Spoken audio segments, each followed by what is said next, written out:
व्यासपीठावरील उपस्थित सर्व मान्यवर, माझ्या शिक्षक बंधू भगिनी आणि सर्व माझ्या लाडक्या विद्यार्थी मित्रमैत्रिणी, तुम्हाला सर्वांना माझा नमस्कार.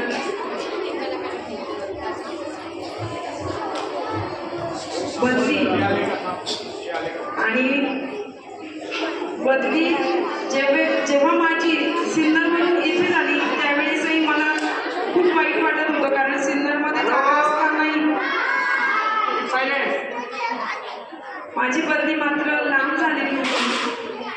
तो दिवस आणि ज्यावेळेस 16 ऑक्टोबरला तिथून बदली झाली तो दिवस मला असं वाटत होतं की पिंपळमध्ये मी रमणार नाही, परंतु आपला जो स्टाफ, आपल्या गावाचं सहकार्य आणि तुम्ही सर्व विद्यार्थी यांच्यामुळे माझे 2 वर्ष 4 महिने आणि 20 दिवस इतके छान गेले मी ते विसरू शकत नाही.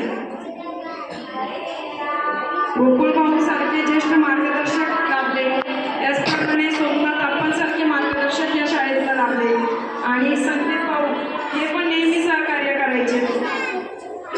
त्याचप्रमाणे आपल्या गावात शिवराम बाबांचा आशीर्वाद आहे. माझ्या या पुण्यभूमीत पिंपळमध्ये काम करण्याची मला संधी मिळाली.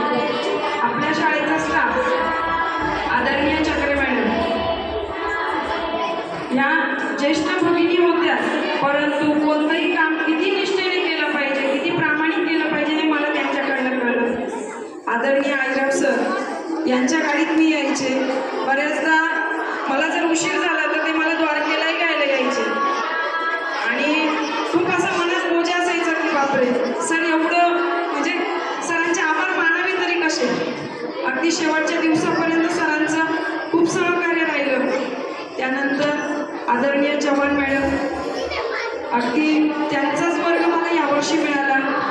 खूप छान वर्ग घडवण्यात, म्हणजे आम्ही आता पहिलीचाही वर्ग बघायचो, किती मन लावून त्या शिकवतात आणि एवढे उपक्रम नेहमी चेहऱ्यावर हास्य असणाऱ्या, त्यांच्याही मनात दुःख होतं, घरचं कौटुंबिक दुःख, परंतु त्यांनी शाळेत कधी दाखवलं नाही आणि अतिशय चांगला वर्ग त्यांचाही मला मिळालेला होता.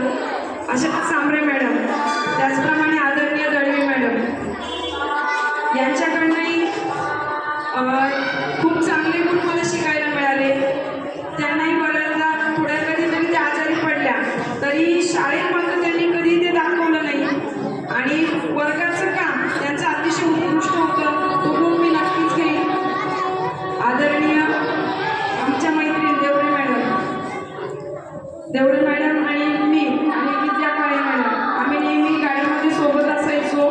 एक हसत खेळत ॲटमॉस्फिअर त्यांच्यामुळे कसं ठेवलं गेलं पाहिजे, एक चाणक्ष बुद्धिमत्ता त्यांची आहे. आणि म्हणजे मी एवढ्या प्रवासातनं म्हणजे थकवा गौण आहे माझ्यासाठी, परंतु त्या समोर दिसल्या की आम्ही सगळं एक वातावरण एकदम आनंददायी हसत खेळत व्हायचं. विद्या ही छोट्या बहिणीसारखी होती, शिंदे मॅडम या छोट्या बहिणीसारख्या, परंतु एक मोठं मैत्रीचं नातं. शिंदे मॅडमकडनंही कसं बोलावं, किती बोलावं हे शिकायला मिळालं. अतिशय छान असं व्यक्तिमत्व. आणि विद्याकडनं खूप आजीच्या गमती सांगायची. मी तिला नेहमी म्हणायची की विद्या तू आजीवर एक पुस्तक मी नक्की वाचेल ते. त्याचप्रमाणे तिला मी नेहमी म्हणायचे, हसून म्हणायचे की विद्या शिकली प्रगती झाली, कारण ती खूप नेहमी कौतुकाने सांगायची की या शाळेत आल्यानंतर मला खूप काही शिकायला मिळालं. असा आपला स्टाफ आदरणीय चौरे सर हेही नेहमी आले तर नमस्कार करणार, हसून बोलणार. त्याचप्रमाणे माझा बदलून गेलेला स्टाफ जो माझ्यासोबत ज्यांची बदली झालेली आहे असे आदरणीय बिराडे सर नेहमी सहकार्य करायला तयार. सर्वांनी सांगितलं त्याप्रमाणे त्यांचं सहकार्य मला तर खूप मिळालं, कारण ज्यावेळेस मला सिन्नरवर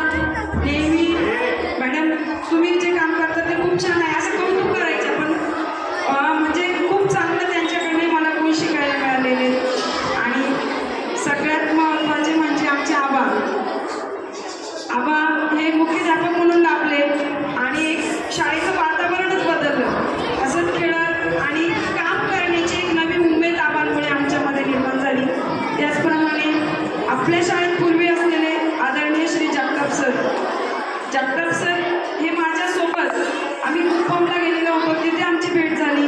आणि त्याच्यानंतर जेव्हाही आम्ही एखाद्या ट्रेनिंगला असायचो तर सरांचा खूप मोठा आधार मला असायचा. कारण चला मी तुम्हाला महामानंद स्टँडपर्यंत सोडतो, असे हे सगळे सहकारी. आणि सगळ्यात महत्त्वाचं म्हणजे तुमच्यासारखे विद्यार्थी. आत्ताची बॅच माझी खूप जुनी विद्यार्थ्यांची आहे, खूप चांगले विद्यार्थी.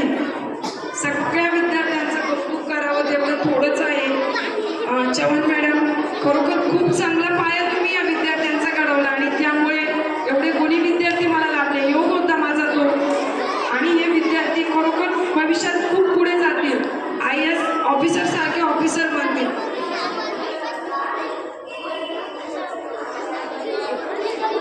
त्यांना मी कधीही विसरू शकणार नाही.